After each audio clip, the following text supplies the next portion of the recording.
Hey there, everyone. Welcome back to Oh Brother Comics.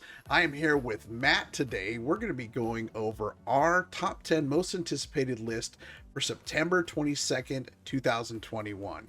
Matt, how you been doing, brother? Been doing good, man. Always excited for the new weeks, new comics. Heck yes. And there's a lot of books coming out this week. I don't know. It seems like week after week, so many good books coming out, man. My piles are getting too big for me almost. It's true, man. It's hard. It's really hard to keep up, man. I know there's certain books we're gonna be talking about today where it's like, man, I want to catch up and I want to like know what's going on, but it's like every week there's like a new story coming out, like a great artist is pumping something out that I'm trying to keep up on, and it's almost overwhelming. But it's like can't complain. Like it's all good stories, you know. Right, right. And you just happen to find that time later on to finally catch up with those books. But I know, like a lot of us out there, we got work and family and all this other stuff. It's can be really tough to find that extra time. But either way, let's go ahead and get into this list. What do you say? Yeah, dude, let's do it. Excellent. Awesome. Well, the first book that we're going to go ahead and talk about is one that is definitely a book that all of us have been huge fans about. And I'm talking about Teenage Mutant Ninja Turtles, The Last Ronin, #4. We're finally getting a new issue. And it just seems like this book is so much time in between before we get the issues. Like, I'm loving reading each one of these books, but I wish I could have them all at once. Yeah. Kind of thing. I don't know. I am going to be excited to read them as a collection when they're all out, but regardless, I am definitely very excited for this book. Matt, why don't you throw some ideas out about this book? Oh yeah, dude, and you're absolutely right. They're definitely master in supply and demand with this book right now. Like the demand is high because they're keeping it from the audience for so long. But yeah, dude, super pumped. I think we're for sure getting the death of Donnie. Spoilers, in case anyone hasn't. Not an official spoiler because we don't know. We don't know for sure.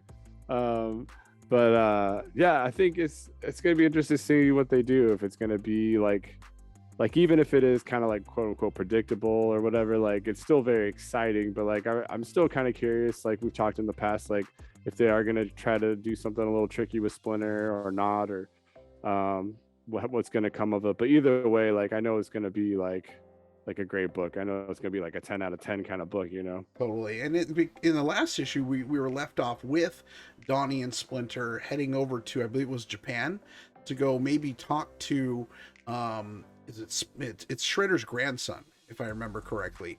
And he had he sent out that olive branch, to kind of finally end the family feud kind of thing. And so Donnie and Splinter are on their way to that supposed peace talks.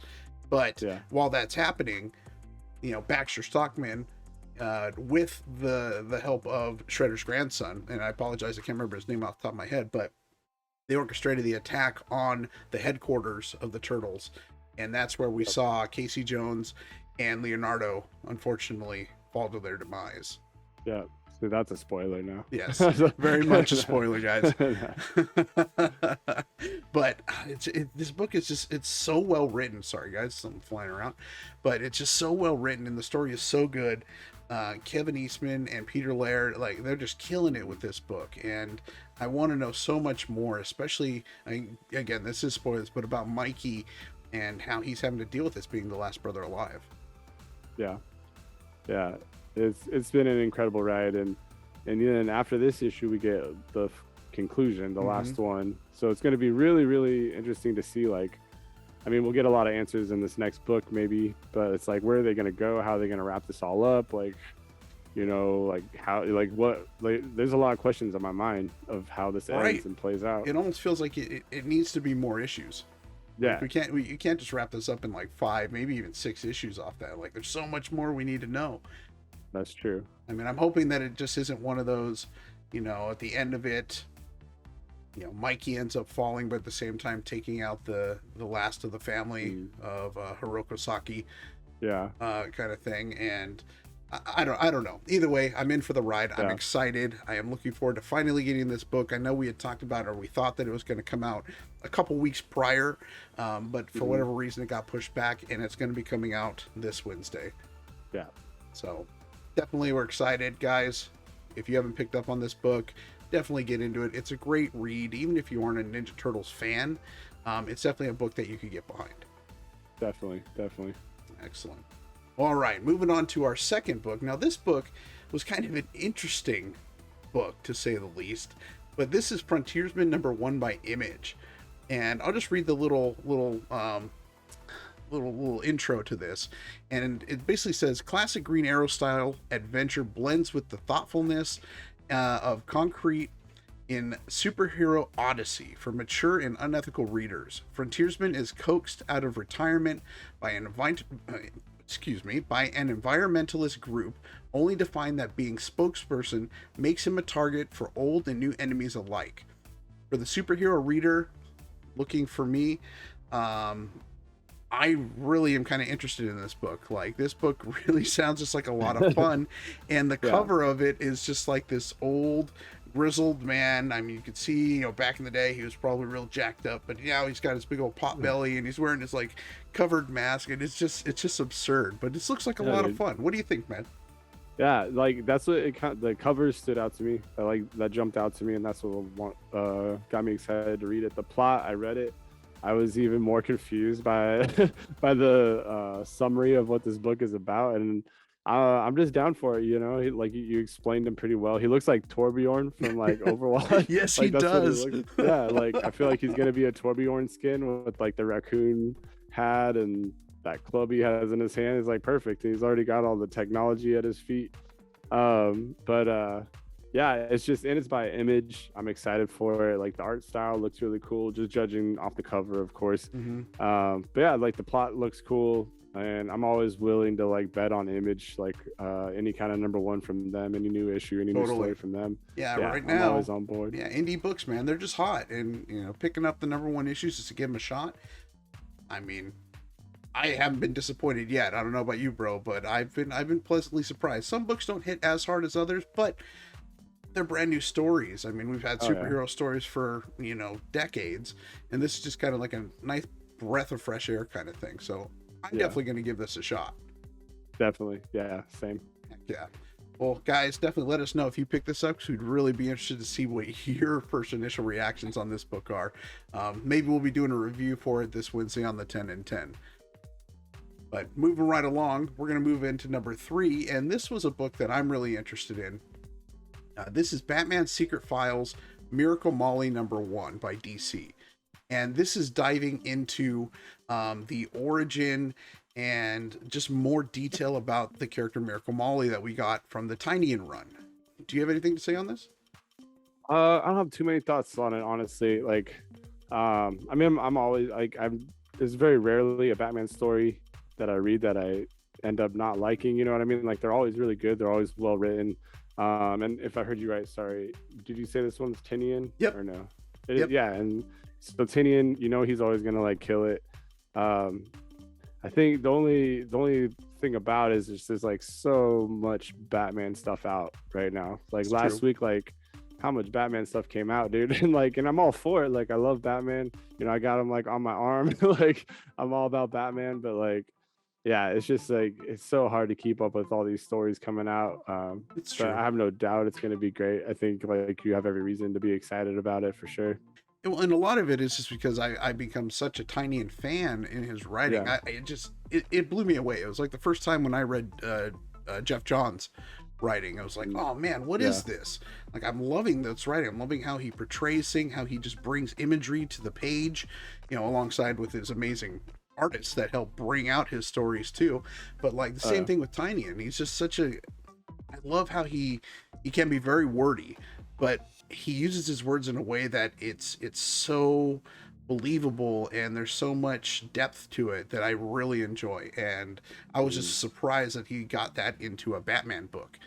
And the characters he'd been coming up with, like with Miracle Molly, or Ghostmaker, and a few and others kind of thing. He's just been killing it on that job, and so I am definitely really excited for this book, and I will probably be reviewing this one on Wednesday.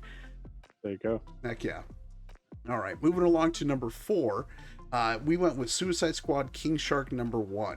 Now, this was a couple of reasons why we threw this on here. Matt, I know you definitely were interested in this book, but we've got a ton of first appearances. We've got the first appearance of Queen Tiger. We got King Roach.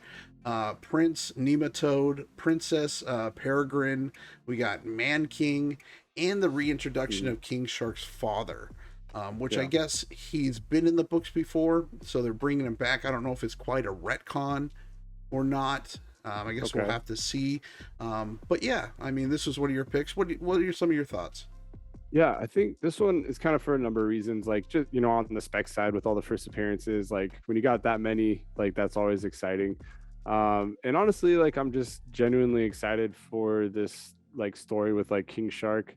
The dude that is writing it, Tim Seeley, like he just totally knocked it out of the park with that Superman versus Lobo story that I reviewed like a couple weeks ago. Yeah, and you like were all over that. You loved that. Yeah, dude, loved it. And like I think like when I saw his name attached to this, if he brings just a fraction of like that flair, that zest, that excitement, that action, just any of that to the story is going to be amazing. And like I know King Shark, like in the new Suicide Squad movie, was just a fan favorite. He just was like one of those characters everyone loved. Sylvester Stallone, man, knocking it out of the park. Yeah, yeah, dude. So and like just as a father, like my daughter like loves this character, so it's just like it's just cool to have that. There's just a lot to this personally where I'm very excited for this book. Like with that side of it, with Tim Seeley's side of it, with the spec side of it, like all of it coming together just makes it seem like a really, really cool book to get this week. Heck yeah, and it's awesome that you're definitely getting into Tim Seeley stuff, man. It's great when you can find a writer that you just connect with and just love their style, and you just continue to follow them along, and they do nothing but, you know, not disappoint, you know, which is great. And like you said with this character, he is becoming such a beloved character, especially with the Suicide Squad. He was in the Harley Quinn show, which I love that show, and they did a great job of portraying him. But I'm curious on how they're going to portray him in this book, because I haven't read a lot of King Shark in the comics, so I'm not sure how he's portrayed in here, which will be quite interesting to read this book and actually kind of get a gauge on that, because I've only seen him where he's kind of like a comedic relief in a sense. Yeah, that's true. That's true. I didn't even think about that, honestly. And even on the cover alone, you know, he's more athletic and defined. He's not just like this kind of chubby looking shark dude. Yeah, he looks like he's like king of the sea kind of thing. Yeah, and like getting ready to get so, down to business. Yeah, that's a good point. Like I imagine he has dialogue now, I would think, but maybe not. I don't really know. But I'm open to it. Right. Excited to see. I mean, I know, like, on Free Comic Book Day, we did get a preview of this comic, but unfortunately, I never did get a chance to crack it open and check it out.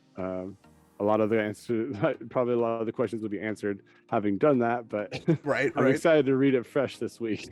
Well, you know, it's interesting you bring up the Free Comic Book Day, because I did see on the Key Collector app that they have a little notation on there that was like, well, you know, we did have the Free Comic Book Day version come out, and that's just a preview. It's not the first appearance. But I'm like, well, who's now making that line in the sand? Like, there's been so many Free Comic Book Days that have become first appearances, and it's just that argument, you know. So when you saw that, do you know, like, and I'm just asking because I genuinely don't know. So on the Free Comic Book Day, was that comic shorter? Was it just a little snippet of this comic, or was it the full comic that we're getting now, but they're just saying it's not? I didn't read it. No, you're right. I did flip through it, but I haven't read it. And my understanding, and I could be wrong, but my understanding, it was a preview, so it wasn't quite the full issue. So similar to like the House of Slaughter or the Free Comic Book Day, it's like, you know, we give you the first like 8 pages, and then it's like to be continued in this issue. Okay, and that's kind of how I interpreted that paragraph, and I read that too about it being like a preview. So as far as I know, all these first appearance dudes don't appear in the Free Comic Book Day comic, but could be wrong. I don't really know. Yeah, it's true. Excited to see it. Yeah, maybe it'll be something like, and I apologize about not remembering the number, but like Sonic the Hedgehog was first previewed in, it was like Detective Comics. Okay. But it's not necessarily considered his first appearance. I believe the #1 issue is. So, you know, maybe it's just something like, I don't know. The speculation market gets weird, and the market always ends up dictating which one it is. So, We'll see. Yeah, and not to take away from the story. I still think Right. it's going to be like a very fun story and a Oh, very cool definitely. story. And honestly, Yeah. that's honestly what I'm looking for into this. Yeah, there's Yeah. first appearances, but I'm not looking to spec on this kind of book. It is probably a good idea if you are in the spec game. A lot of first appearances here. Definitely pick that book up. But I'm curious just more on how the story's going to go. I really want to know what direction they're going to take King Shark. For sure. Yep, me too. Heck yeah. All right. Well, moving along down this list, we're going to go to a book that Matt is really interested in, and this is Moon Knight #3. This also does have another first appearance. And Matt, you were just telling me a little bit about this character because I hadn't read much of Moon Knight in a long time since I was a kid. But this is the first full appearance of Hunter's Moon. So why don't you go ahead and take it away? Yeah, dude. So yeah, so far we're on #3 of this like current Moon Knight run, and the first 2 issues have like absolutely been like out of the park, man. Like Moon Knight is back with a vengeance, dude. He's a badass. He's just straight cold-blooded. Like he's just awesome, dude. But yeah, Hunter's Moon. So we have so Moon Knight, as most fans of him know, like he's kind of the right hand of Khonshu, if I'm saying it correctly. But like he's like the right hand of Khonshu, and so the way like I've interpreted through the first couple issues is like he's kind of like strayed, or he's kind of just became Moon Knight on his own terms and his own discretion of what that means to him now. So now Hunter's Moon is kind of the left hand of Khonshu, who's kind of coming to get Moonshine, Moon Knight back on track, and back in the right direction, back on the right focus and things like that. So he seems like he's gonna be a really cool character. Like the way they're portraying Moon Knight in this series is just really cool. Like I don't know, I don't want to get too much into it, but like he just has like a lot of like, it seems more depth to him, more character to him. While Hunter's Moon is kind of that contrasting side where he's very like soul and very reserved, very like overly zealous, kind of things like that. And I think it's gonna be like a bomb standoff, man. Like I remember the first issue, like there's a quote I think I said back in one of our 10 and 10s with like they describe Moon Knight as like I forgot what word they used exactly, but like a priest at odds with their god kind of thing. And so like I think that's just going to be like it's just the whole tone of this comic book. Like so he's kind of gone rogue, it sounds like. Yeah, it's kind of like rogue. Like he's still kind of like he's fighting vampires, he's fighting like monsters and doing his thing, but yeah, he's definitely at odds with Khonshu. And so then you have this other like hardcore priest dude coming in to like set him right. And yeah, it's just gonna be exciting, man. It almost kind of sounds like Spawnish. Yeah, I mean I could see like it definitely has like that very Spawn vibe to it, like kind of the gritty dark city vibe with the evils and good and evil and things like that. It kind of does have that vibe. I could see that. Yeah, because Spawn being definitely at odds with Malebolgia for, basically turning him to what he was, even though in the original deal he thought he would be brought back to, to be with his wife and daughter and stuff. But interesting. I might have to check out Moon Knight. I've definitely been seeing a lot more people getting on the Moon Knight train, especially since we're getting the TV show coming out.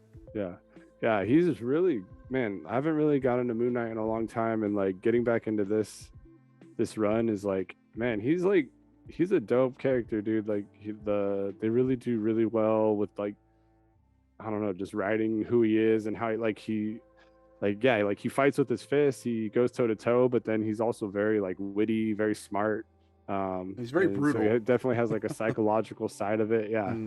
So yeah, it's really cool, man. Like everyone should be checking this book out for sure. Heck yeah. Yeah, it's good. Perfect. Well, definitely. I'm going to pick it up this Wednesday and I'll give it a shot and see how it is. There you go. All right, moving along, we're going to be going to a book that I was definitely interested in, and really because of I loved this character back in the day when I was reading the X-Men as a kid. But this is X-Men Onslaught Revelation #1. And this is a huge book, which I'm kind of excited for. It's a 40-page story. And I know this definitely, and I haven't caught up because I need to read like House of X and Power of 10, and then continue with the X-Men stuff, because this is continuing the story. But I'm hoping that just because it is Onslaught, that it's going to be something I can enjoy. And being a one-shot, hopefully it's a story that I don't necessarily need to have the full backstory behind it. But really, a lot of this is driving is because I love Onslaught as a character. And Onslaught essentially is like this conscious being, or consciousness being, between the consciousness of Professor Xavier and Magneto. And he was always just a badass, well designed, just a badass of the enemy of the X-Men, and it's cool to see him come back. Matt, have you ever really gotten into this character at all?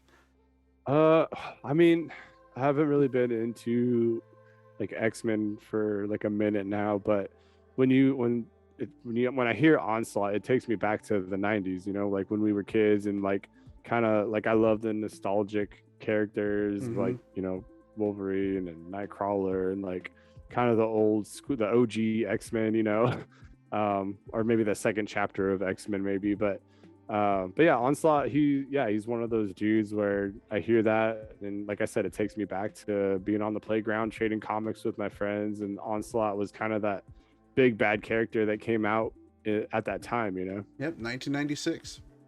Yeah, see. X-Men 53. There you go. So yeah, even more than I do.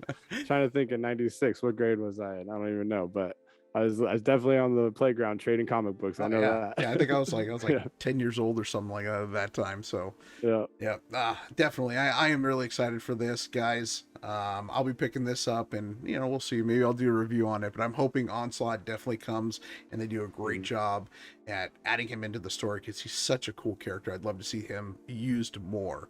And Marvel, if you're ever watching, throw Onslaught in one of the movies, please. I think that'd be amazing to see him on screen.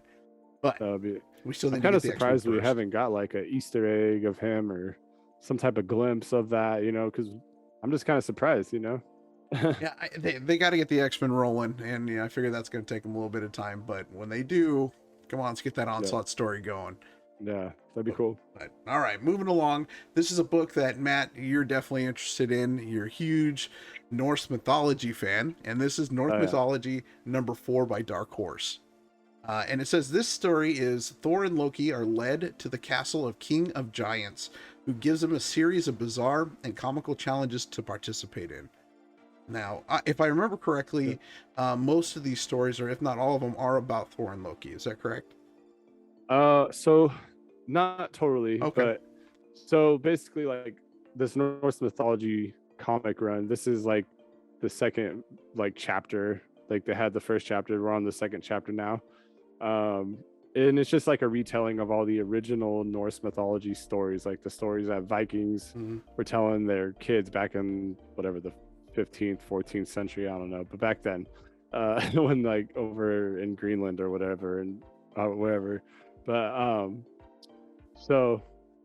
but yeah, it's really cool to see, because I think it always just gives me a bigger appreciation for like the Thor and Loki and then that we get in the MCU, and you kind of see where they get their banter and their history from, but it all comes from this, man. And this is being retold by Neil Gaiman, who's just the best. He's the best out there. He's the best writer. I don't care. I don't care who you are. Like Neil Gaiman's better than you.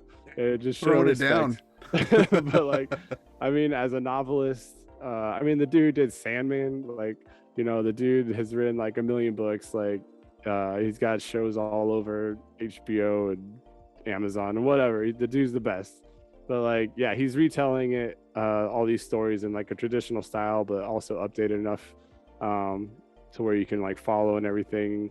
And it's in comic book form with the animation, and it's really funny. It's really witty, and like, it's just cool to see, because like, it's not Marvel, it's not like the MCU Thor, the MCU Loki, but you can definitely see like the characteristics that where Marvel or Stan Lee and these dudes like got these characters from.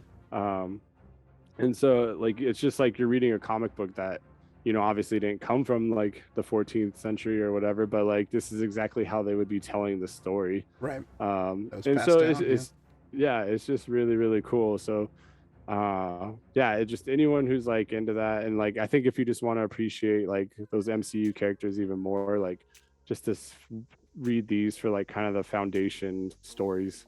You That's can't go true. wrong with it, and they're awesome, dude. Like I'll read these Norse mythology comic books, and um, like I'll be laughing out loud, man. Like they just get me, like and like it's just so witty, it's so awesome. And I know that's a lot of like Neil Gaiman, but he's just using the text that like the books that he read and like the original text that he got, and he's just putting that, like they had that flair in it Mhm. already, and he's just kind of like putting a little bit of himself on it. But um yeah, they're just absolutely amazing. Like as a comic nerd and a history nerd, like it's just the perfect coming together of two worlds for me.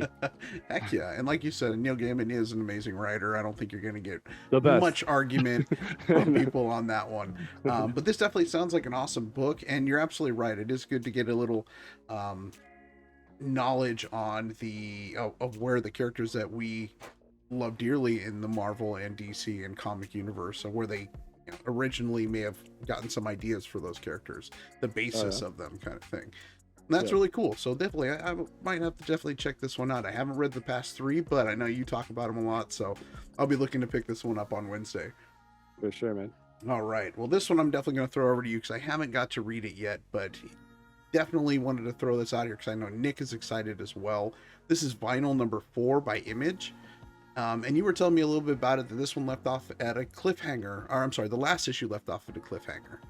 Yeah, so we're actually at like a really, so yeah, we're on the fourth one now, and we're at like a really exciting moment where and this is gonna have spoilers. So if you're reading vinyl right now, maybe just like click ahead a few minutes, probably like a good 10 minutes because I talk a lot. I know this Chris is gonna have to edit me down a little bit, but keeping it short and sweet. We got to a point where Walter, kind of the main character in this story, we found out that he has Alzheimer's, and so he listens to this music.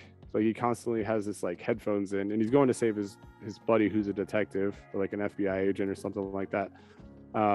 And we find out this music kind of keeps his brain stimulated to where he can kind of remember what's going on. But then in this last issue, like his headphones pop out, so now he's like he doesn't know what's going on now.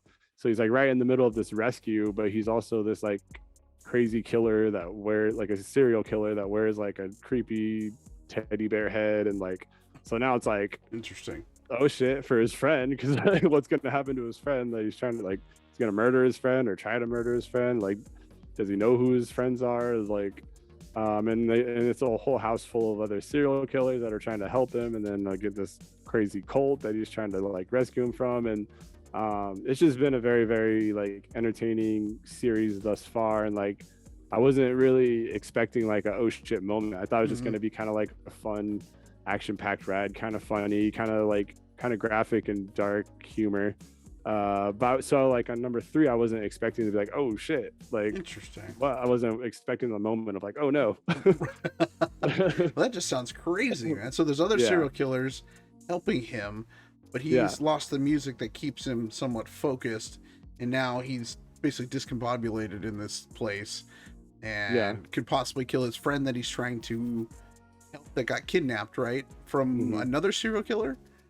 From a cult. From a cult. Oh gosh. Okay. Yeah, so like he's like in a big compound, but yeah, it's gonna be cool. It's gonna see how that plays out, and yeah, I don't know, like it was just like that oh shit moment, like that we haven't really got yet in this series. It's just been fun, but now we got that like, oh, like here's like a real problem. But yeah, you know and being 4 issues in, I mean, you would start to think that like you start to get kind of like a direction for where either the arc or the story is going. I Mhm. don't know how long Vinyl's going for, if it's just a short run. It doesn't look like it. I think it's ongoing, but Yeah, I'm um, not super sure. yeah. But either way, I mean, Yeah, this one yeah, definitely sounds like a roller coaster of a ride, all over the place. If you guys are into, you know, funny serial killers, kind of just yeah. craziness, it sounds like this is going to be the book for you.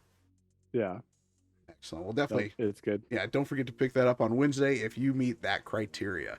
Uh, Moving on to the next one, for number 9 on this list, we went with King Spawn, number 2 by Image. And this one is definitely another one of my favorites. And I've just been having a blast with McFarlane and the Spawn universe. And King Spawn has just been great. The last issue, we were following around Al, who's just been going, 110% balls to the wall, just going crazy, trying to figure out how to handle everything that's going on. Since he closed the portals to heaven and hell, there's demons and angels that are trapped now on Earth, and because they're trapped, they can't get back. Some of the angels have started to become sort of bad and run mobs and kind of things like that, and work behind in the underground and working with demons and vice versa. And so Spawn's trying to take care of that. We've got other spawns that have shown up. So we've got medieval Spawn, she Spawn, gunslinger Spawn. It's just all over the place. And in this issue, we get an old character back who was just a bastard of a character back in the day, who's like this pedophile child murderer called Billy Kincaid. And it's going to be interesting to see him come back and have to see Spawn now deal with him amongst everything that's going on. But Matt, I'll just throw it over to you. Have you been checking out any of this Spawn yet?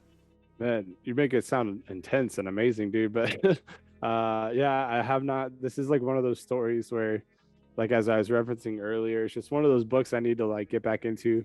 I think so. This is number 2. Mm-hmm. So I guess in your opinion, would King Spawn 1, would that be a good entry point to jump back into Spawn, or what would you say? I would probably say read Spawn Universe number 1.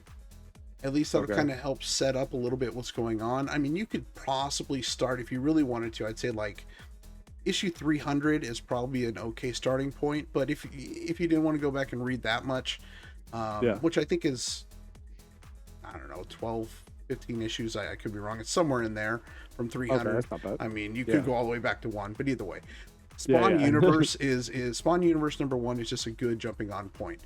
And because that's where basically everything that's come through with the Spawn title, it's now, broken up into the universe. And we got King Spawn, we've got Gunslinger Spawn, who's going to have his first issue coming out here soon. As well as the Spawn title as well. So they're going to be running alongside each other. So you can definitely jump into this. Yeah, I think I just got to commit and jump, dude, because I feel like I'm getting so far behind on Spawn, and and it just sounds too amazing of a book.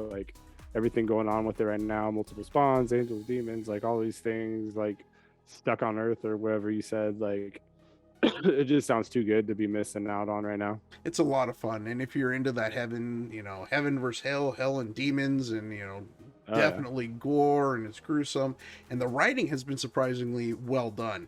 They've been getting some more writers in there, and they've been bringing some good talent. I think Donnie Cates has been jumping onto this too. It's going to be amazing. Spawn Universe is going to be a lot of fun, and I can't give enough love out to McFarlane. Him being my favorite artist of all time, but he's just such a great guy, and he's done such a great job at just being there for the fans and the community. He keeps his book at $2.99, and the quality of the paper that he's using is amazing. For the standard issues, it's $2.99. That's nothing. I mean, you go spend $5, $6, $8, $10 for Marvel and comics and some DC comics. It's just that's true. He's just doing it right. So definitely show him some support. The story's really good. Definitely, Matt, jump on it, and we'll have to talk about what you think about it. Oh, for sure. All right, moving right along, guys. We're on our 10th issue for this week, for this list. We went with He Who Fights the Monsters, number 1 by Ablaze. And I'll just read the little description of this, and it says, on Hallows Eve, a community struggles under the boot of the Nazi war machine when supernatural forces come to play a part in the conflict. From the artist of best-selling Something is Killing the Children, or the Deladera, comes Halloween tale that will send shivers up your spine. It's World War II, and the struggle between good and evil is in full force. In Prague, the great Bohemian city is being oppressed by the Nazi occupation, and the population lives in terror, while the resistance forces try to organize themselves in the shadows. It is an almost impossible task, with the ruthless SS tightening their grip on every street and neighborhood with overwhelming might. Only one hope feeds the struggle, a crazy hope, which rests on the fragile foundation of ancient, monstrous legend. Like, Sounds dope. that just sounds awesome. You had me at like Nazis and ghosts. Yeah. Like, that's cool. Yeah, so we're going back to World War II era, and this is just a crazy take on this whole ancient monstrous legend. I know the Nazis back in the day, like Hitler and all those guys, he was really into like the occult and these different objects that would give him power and stuff like that, and searching. So I'm wondering if they're really going to dive into that stuff and really kind of bring this into like a haunted story from World War II. I don't know. Yeah. It's kind of crazy. What do you think, Matt? Yeah, I mean, I think I just have no real expectations. I have no idea where this story is going to go, and like that's what I'm loving most about it. Like, I'm so open to it. It sounds so interesting, and it sounds like original, you know. It sounds like an original story. Nothing that's like played out or anything like that. So yeah, and I'm down. It's like one of those indie books where I'm always like stoked to jump onto like a new indie book. I agree. By Ablaze. So yeah, I'm totally open to it. Definitely going to be checking it out. Definitely. And like you said, I'm right there in that same boat with you. It's, you know, I just think this sounds like a great book, and I can't wait to hopefully pick it up. Definitely have to call the LCS and tell them to hold a copy for me before they sell out, because this could be a fun one.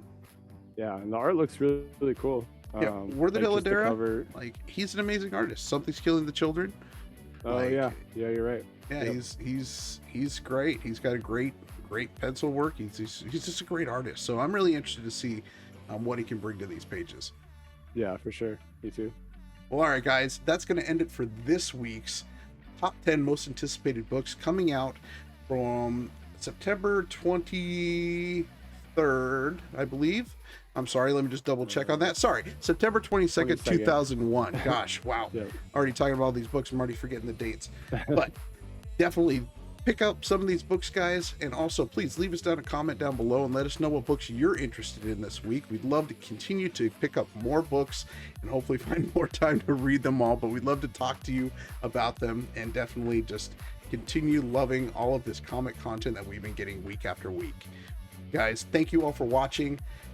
You guys have a great weekend. We'll see you this Wednesday. All right, peace.